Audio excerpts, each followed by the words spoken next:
Now, flu cases are spiking in Jefferson County, as you can see on this graph on the county's public health website.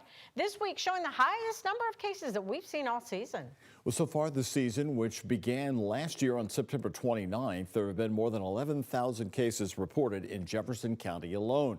And in just the past week, get this, more than 2,500 kids have tested positive for the flu at Louisville's Norton Healthcare. Yeah, I know a lot of them, and it's still flu season, so spikes are expected. But we spoke to a pediatrician who says this is the second straight year that flu cases have risen. WHAS 11's Conroy Deluche explains why she sees a connection between cases and the vaccine rates. The only for sure way to discern that infection is flu is by doing a flu test. And Dr. Heather Felton says she is seeing many more sick kids test positive for flu B. Most symptoms are more mild, but the Norton pediatrician says conditions can progress. Some children require hospitalization or a trip to the emergency room.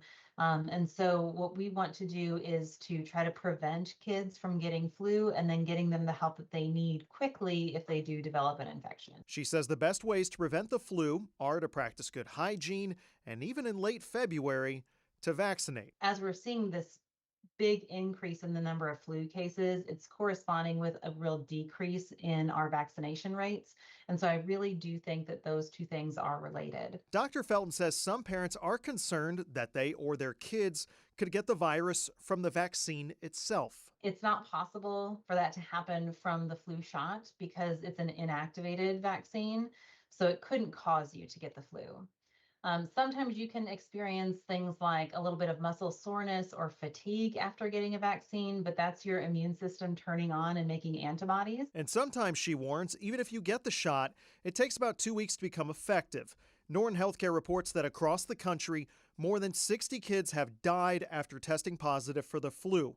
That includes one child in Kentucky.